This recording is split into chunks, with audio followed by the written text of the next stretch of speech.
Hello, everyone, and welcome to another episode of our Lunchtime Linkup Series, where we talk with members of the DivInc community about how we are impacting the tech ecosystem with diversity, equity, inclusion, and accessibility as our guide. I'm your host, Sharice Luter. I'm the marketing director here at DivInc, and we are in the middle of our Meet the Founder series for our spring 2022 Sports Tech Accelerator here in Houston. And today we have Jeremy Gaston, who is the founder of TRAINR. Who's the founder of TRAINR. And I'm going to let Jeremy do his own introduction and tell us a bit about TRAINR and what he has built. And I'm going to turn it on to you. Go for it. Hey, well, thank you, Sharice. I tell you, we've been devoting our time to youth athletes and trainers. They've had a really deep pain point of being visible to their coaches, getting more opportunities to play and to get scholarships. So, what we did was build a platform strategically to help trainers close the loop with athletes, parents, and coaches, giving the athlete a better opportunity to be seen as they're working harder on their craft. For the trainer, it gives them all the business tools that they need for booking, billing, scheduling, accounting, taxes, messaging, and custom workout creation. And for the athlete, it allows them to be able to validate the work that they're putting in by sharing out their workouts with their coach. And this is for athletes of all levels, correct? This isn't just for the elite athletes. This is something that multiple levels of athletic ability can access and use, right? Absolutely. So we're focused. Our key focus area for our consumer app are youth athletes from age 8 to 18. So that's everything from this is my first time dribbling a ball, throwing a ball, catching a ball, whatever the sport might be. A puck could be included, or a golf ball, all the way to those who are first team, All American, so on and so forth. And then you kind of mentioned a little bit, but I want to make sure we talk about that because this is definitely two-sided. It's helping the athletes get access, but it's also helping coaches and trainers and those who are providing that support system for those athletes. How is it helping them in what they're trying to do or streamlining life for them? Yeah, so streamlining is probably the easiest part of the conversation to talk about abroad. But if you are a trainer and a coach, there is generally a little bit of bad blood that's created because a high school, middle school coach, they're putting together a system for them to win in their season, and so they want their athletes to be bought in to their strategy and to their plan. And so they see trainers oftentimes as someone who's encroaching on their capability to deliver on that. So what we're doing in closing the loop is a trainer who has put together a workout plan for an athlete can now share with the athlete what their plan is for the coming workout session. They then get a notification, their parent gets a notification, and the coach gets a notification. And the coach can see how the trainer is strategizing for them, what skill set that they're going to be working on. And if the coach maybe disagrees or desires to see a greater portion of their game be worked on and developed, they can go in and make a request to the trainer. Hey, I see that you have a footwork workout plan. Can you work on that with Johnny? Mm-hmm. So it closes that loop. It makes it easier for the trainer to befriend the coach to befriend the trainer, and the athlete is the one who benefits big time from it because now the coach desires to play the athlete more, knowing that they're growing in their skill set, and the trainer gets more access to the coach's entire roster as clients. So it's a flywheel effect. Yeah. Is this something new? This platform is new, definitely, but this Mhm. kind of like you said, flywheel is a perfect word for it. Set up for trainers and coaches. Is that something that's new and would be kind of a disruptor for the world, the sports world? Yeah, quite frankly, it is. We've been comparing ourselves to to a lot of other platforms, fitness platforms, trainer platforms. However, our key differentiator is the fact that we are closing that loop, because we have a deep understanding in the space. Myself being a former semi-pro athlete, so knowing very well how it is that coaches do not like trainers.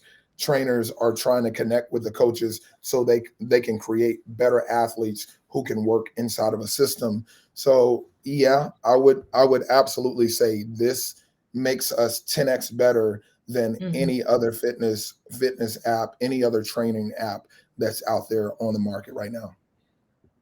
You touched a little bit on your background and your history in the sport. And can you tell us a little bit about that, your personal journey, how you got here? And because I really feel like it lends itself to you being the right person for this job. Yeah, absolutely. So growing up, in the neighborhood. So I'm from Arkansas originally. Had a very unusual upbringing in the sense that growing up in a really small country town, but living in the projects in a small country town. So talk about being the lowest of the low rung, Mm. right? But we played sports all the time. We played football, we played softball. I didn't get introduced to basketball until I was in probably about sixth or seventh grade, when we moved to the big city, to Little Rock, Arkansas, and so I got to learn the sport. But again, football was just a thing; it was in my blood, and it was right around my ninth or 10th grade. That summer, I hit a growth spurt. Started high school. um, Back then, high school started in 10th grade, not ninth grade. So I played high school football, all throughout high school. Played soccer my senior year, but never played basketball for a coach, for a team. Um, I went on to the Art Institute of Dallas after graduating high school in Arkansas. Moved to Texas. Um, After I finished up school there, my best friend, he always wanted to go to the NBA, and so he told me, "Hey, let's really hit it hard this summer, and let's see if we can walk on to a team since we still have eligibility." So I said, "All right, great." I've been playing basketball again since seventh grade, just in the neighborhood, really learning to get better. He was a great person to play off of, to learn to get better. And we went and walked on to Dallas Christian College. Got on there. I like to say that I set the framework for Draymond Green, of how to play the game, how to be a smaller big man in a really tall big man's game. Then I went on to play some pro ball. Only played one season, and I really had a desire towards business. Mhm. So I left sports, in essence, and got into corporate America. This is around 2007, 2008. Got into corporate America as a product designer. Worked for brands like Match.com, Michaels, believe it or not, Mary Kay, but a lot of multinational brands that really helped me to understand customer needs and things of that nature. So that's where I honed in, understanding the end user, understanding the market, understanding the customer, and from there it was just like, okay, I see the problem. I'm very aware of the problem, and now I have the tool set to be able to solve the problem. So that got me to tinkering. I launched a previous sports tech startup, and the pandemic completely obliterated it. And then a trainer came our way, a trainer that we had partnered with before and was asking for software that would allow them to stay connected to their athletes who were over in Australia. So they didn't even have a pandemic issue during a pandemic. They had a connection issue, to be able to stay in business or to keep the relationship as tight as they need to. And that was my aha moment, that this is a space I really need to be looking at solving a problem for. So after being able to, after putting a beta out there, after designing and building a beta, we launched last September. A lot of learnings. ingesting communication from trainers, understanding how we could really solve the problem instead of creating something that added to the problem. And that got us here, getting into the DivInc Accelerator. And I don't want to completely blow past your questions, but I'm gonna tell you, it's been next level. It's been absolutely next level. You didn't blow past my questions. I'll just loop back if I need to. Um, so, being that this is something that's new, and so you're kind of having to educate while also sell to the people that are your target.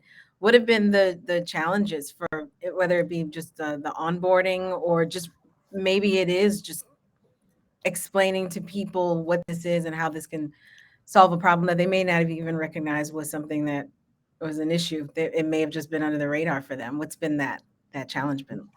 Yeah, I would say, honestly, I think there have been 2 points of friction, and the first one was knowing how to synthesize communication about it. How do I get to that ouch point as quickly as possible? You're sitting in a doctor's office and they're trying to figure out like what's going on, and they're like tapping you here and there, and then finally they hit that ouch point and you're like, yes, and they're like, oh, okay, I see what's going on, It's your right? opinion. Yeah. So yeah, so it's trying to get to their, like, how can I connect them with the trainer's pain as quickly as possible so that they understand what it is that I'm talking about. And then the Yeah. second one is really just it's product related. It's how do I make sure that when they come into the product, that they connect deeply into the product and ingest it much faster. So both of those have been a bit of a journey, but now I feel like I really have a repeatable process of connecting people, number one, to the pain, and then when they come into the product, that they immediately buy in, and then get them completely involved and connected into the product. Yeah. Yeah. Well, as you've been going through the 12 weeks with DivInc, you said, it's been next level. Just want to Yeah, say that one more time. yeah.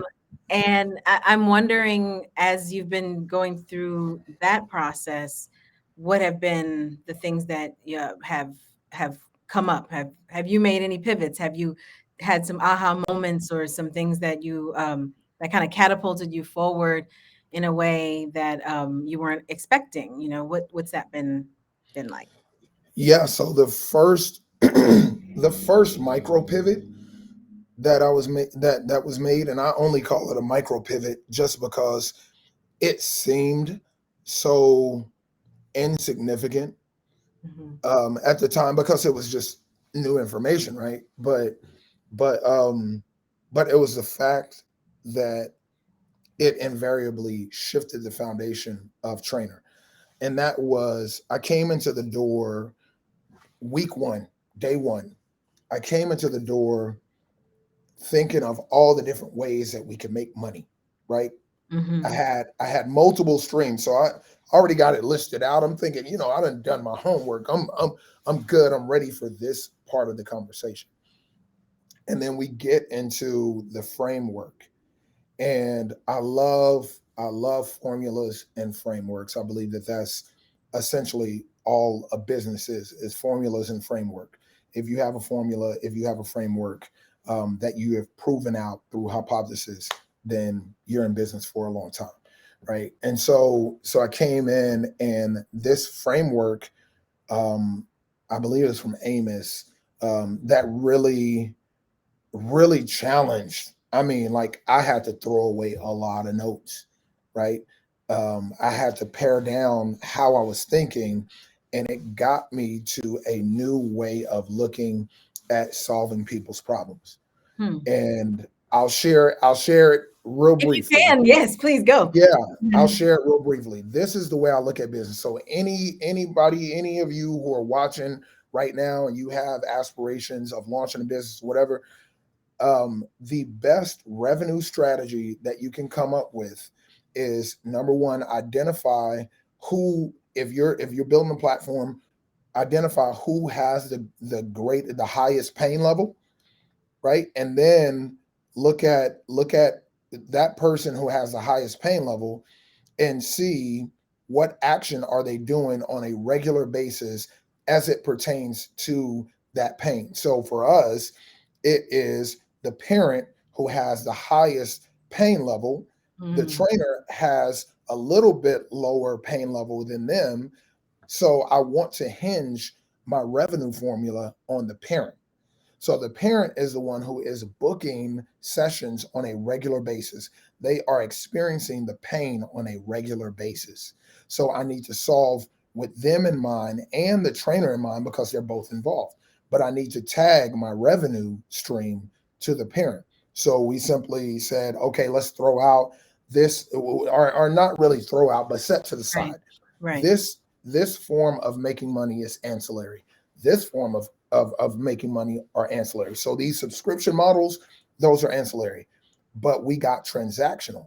So these transactions are happening continually because this is a trainer's everyday business. So he or she is always getting transactional bookings. So if we can just tag on a convenience fee for making the process 10x better, Mm. then the parent wins, the athlete wins, the trainer wins, and we stay in business as long as there is bodies that can be trained, right? So So, so and that was, that was what did it. Yeah, I that don't was know, what that did it. that doesn't sound micro. That sounds like a pretty big, Yes. that was a big, that was a macro pivot. I would Yeah, yeah, that was definitely a macro pivot. imagine. When you were coming to that and really walking that out, were you doing that um alone? Were you doing that kind of in tandem with your cohort members? Were you working through that with your mentor, your coach, or even our DivInc team? Kind of when you had that aha, then how did you walk that out to make sure that you were executing the right way?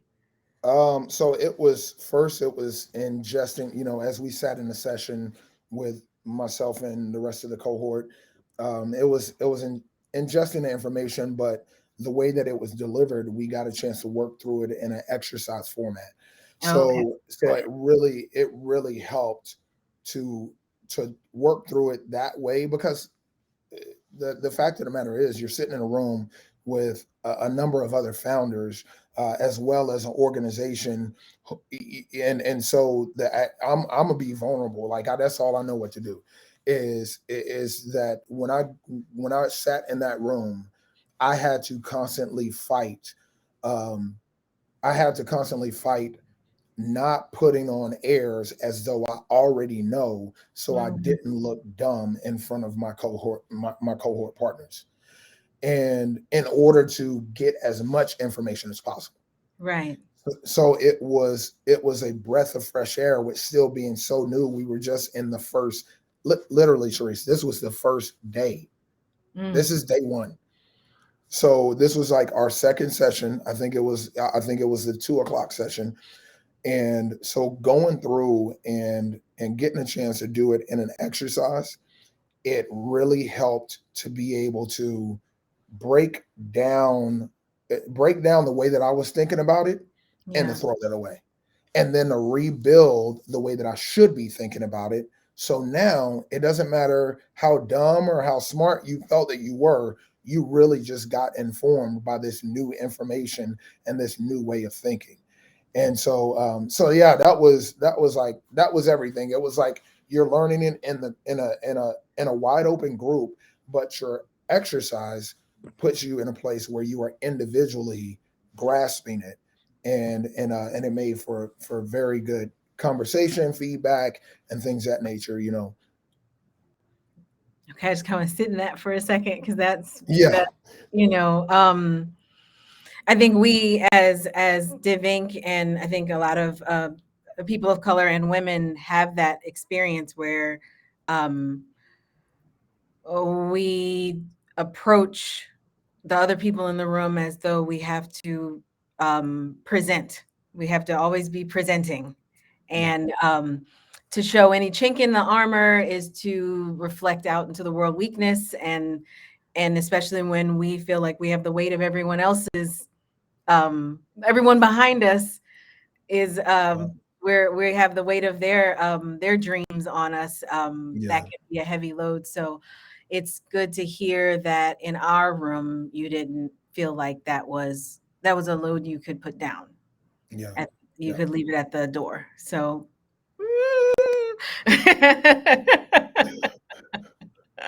Kudos to you guys though, like for making that atmosphere though, because that wasn't. I want to make sure that I say this. That wasn't something that was projected by you all. That's not the reason why I felt that. Mm, It was exactly for those reasons that you said, that you come into every room with the weight of your ancestors on your shoulders, the weight of your family, the weight of responsibility of everybody who's connected to your idea, and your dream, your company. Um, it was because of those reasons, but definitely felt like I had every room to play play the one who lacked knowledge, because everyone who came was looking to give knowledge. yeah. And what was it like going through the 12 weeks? Well, y'all are at 10 right now. With this cohort. What has it been to have to meet up with and work with and go through all of this with those other companies, those other I founders? mean, Sharice, I know that we got this grant and everything, and that might seem like that's a paid sponsorship for me to say what I'm about to say, but it is not. Um, when I walked in the door, sat down after we all shook hands, and Preston said, "Hey," and all this stuff. Um, and we sat there and we gave our pitches. We all sat around the table and everybody gave their rough pitch, their day one pitch of what it is Yeah. that their company does. Golly, I didn't expect that I was gonna get emotional in this talk. Don't I mean I did makeup today, so Oh don't. my Sharice, the resounding response from everybody in there was this mutual adoration for one another's capabilities, what we were all bringing to the table, and the invitations started to float across the room where we were like, "Oh man, I'm working with you. Oh, I definitely got to work with you." And by the end of the day, I already knew the four companies that I was going to be connected to, partly because their customer was my customer was their customer. And it wasn't a zero sum game. It Yeah. wasn't Hunger Games. It was, wow, there are people who are filling gaps in places, in ways that I don't have the passion to fill it. That I could be just as capable as them, but these are exceptional folks that are passionate about what it is that they do, and I gotta connect. I gotta stay connected with them.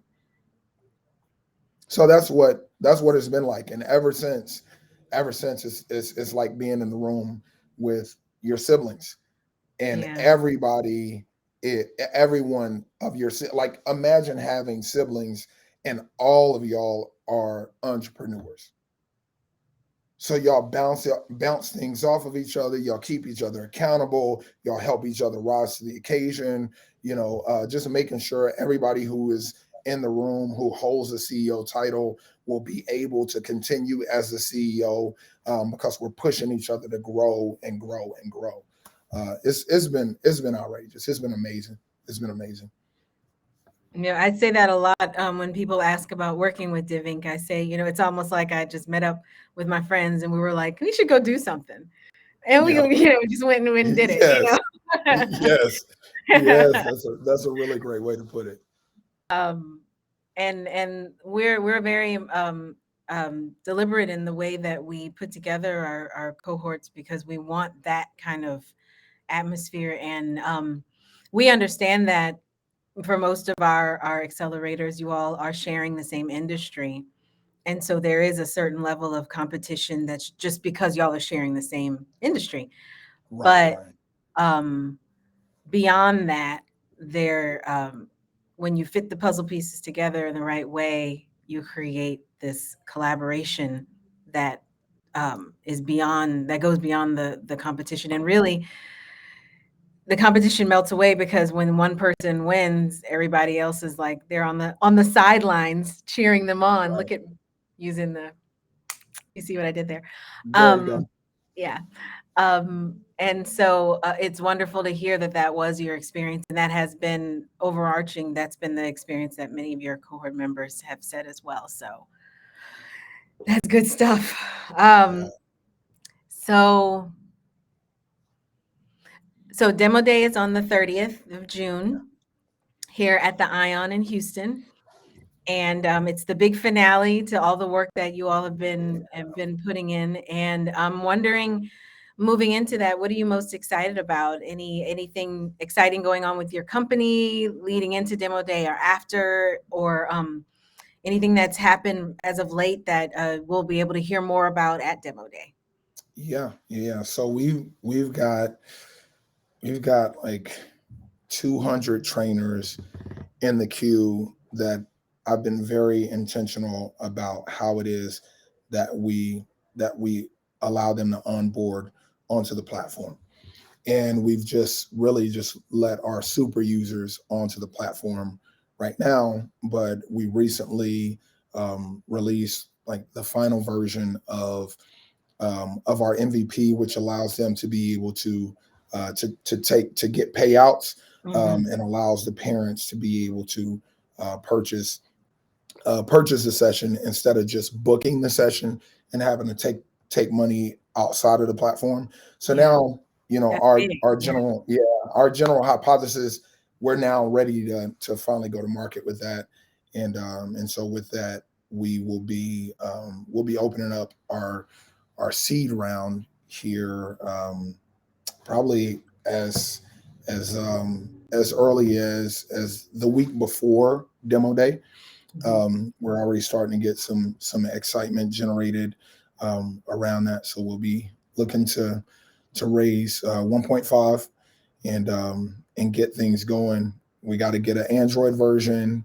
We've got to get a desktop version of it for our coaches and scouts, and get to our coveted 2 million ARR before we get to a next round. Nice. So if you're saying that would be the week before demo day, so that would be the week of the 17th, I believe. Yeah, That or the week of the 20th. the week of the 20th. Okay. And if someone wanted to find out more about that, or if we have someone who wants to become a part of your community, the website that we have showing up, that's the best place. That's it. Or they can find us on Instagram or LinkedIn, at the same at Hey Trainer. So we don't have a whole bunch of activity, but we're starting the conversation around those different personas. Trainers who didn't get into the business to be an accountant, as well as parents who are committed to paying exorbitant amounts with the hopes that their kids will get more playing time. So just being able to speak to the needs of everybody who's involved. Yeah. Well, I mean, and you said there that it's just getting started, so that means anyone who gets in gets on the ground floor. So Absolutely, moment. 100%. And we've got some. When I tell you we're cooking up some fun things. We're finalizing some partnerships with some development leagues, and which means that we'll be able to give.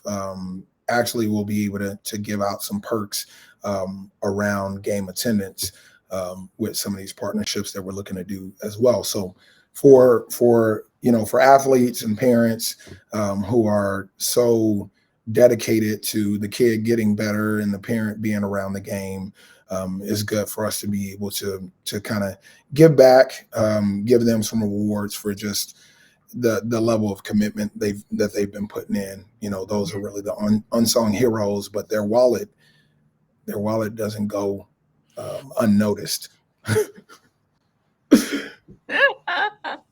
Just and a fact.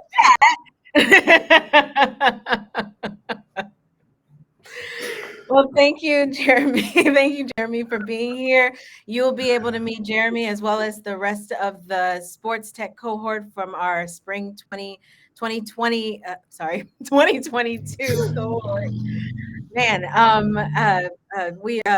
we're excited about Demo Day coming up on June 30th. You can visit our divinc.org/events page to sign up so you can be there, and it'll also be streamed on our social media channels. And like I said, you'll be able to meet Jeremy and the rest of our cohort, done in partnership with Verizon. So Jeremy, thank you so much. I know you're really busy right now. Y'all are prepping for Demo Day. So thank you so much for spending some time talking with us. And we have a few more founders coming up in the lead up to Demo Day. So until next time, thank you for watching, and we'll see you soon. Bye-bye.